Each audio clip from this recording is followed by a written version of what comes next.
This video introduces the Atlantic slave trade and the concept of race. Coterminous with events like the Scientific Revolution and the Enlightenment was the Atlantic slave trade.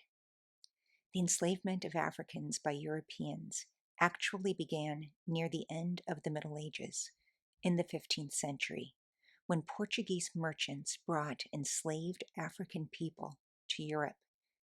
Later, during the middle of the 16th century, in the 1550s, the English became involved in slavery and practiced what scholars refer to as triangular trade.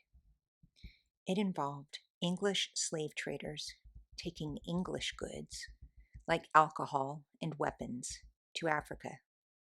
There they traded those goods for human beings. Those people were transported by the English slave traders across the Atlantic to the Caribbean and North America. They sold the people in exchange for goods like rum and sugar, which they then sold for profit back in England. People from Africa also lived in England. Archival evidence shows records of more than 360 African people between 1500 and 1640 in England and Scotland. Some of those people were enslaved, others were not. Regarding the latter group, a black trumpet player named John Blank was on the payroll of King Henry VIII and performed at the royal court. Several Africans worked for the court of James IV of Scotland. Also, some sailors and interpreters in England around the turn of the 17th century were former slaves in Spain.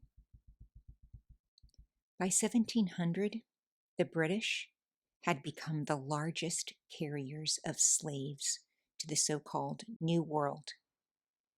Eventually, in 1772, the English court declared slavery illegal on English soil. It still continued in the colonies. Only in 1807 did the English abolish slavery altogether. The United States lagged far behind and did not abolish slavery until 1865. During the period of the African slave trade, 15 million people were taken to the Americas, and especially Brazil and the Caribbean. Of the people taken in ships by traders in the Middle Passage, that is the middle or second leg of the triangular trade route across the Atlantic, 2 million died.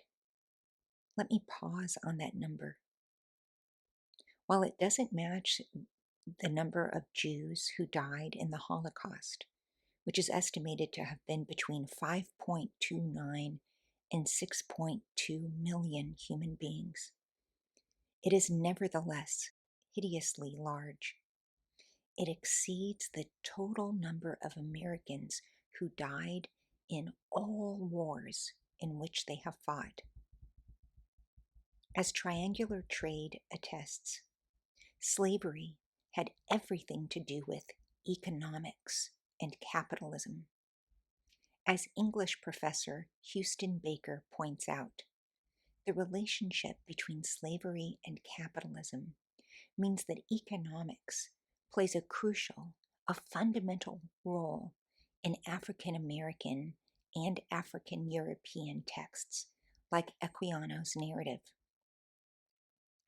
Slavery is an unspeakably horrible phenomenon involving treating fellow human beings as mere possessions and commodities and denying them liberty and independence.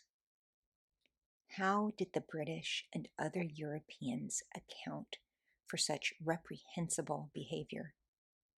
In a word, racism. By racism, I mean that white Europeans claimed that Africans were natural inferiors, that they were born with innate traits that made them always less than white Europeans. For example, Enlightenment philosopher David Hume claimed that slavery was okay because, quote, nature made a uniform and constant difference between whites and non-European indigenous peoples, and that even the most rude and barbarous whites have something eminent that is noteworthy about them, while no individual with noteworthy qualities exists among Africans and other indigenous peoples outside of Europe. This pseudo-logic sounds a lot like misogyny. Recall how medieval science claimed that if you found the coldest man in the world and the hottest woman, that man would still be hotter than her. European rationales for slavery can be understood in terms of binaries, such as these. Racists claimed that because non-whites were essentially biologically tied to all of the lower categories, such as the primitive, the unthinking, and so on, and could never, therefore, rise up to the top categories, like civilized or reasonable, whites were their natural masters.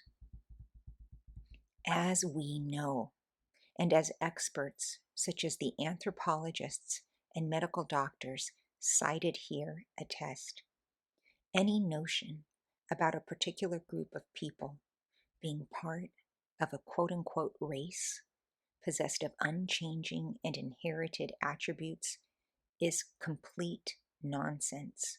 There is no such thing as inherited and unchanging biological differences that separate people into races.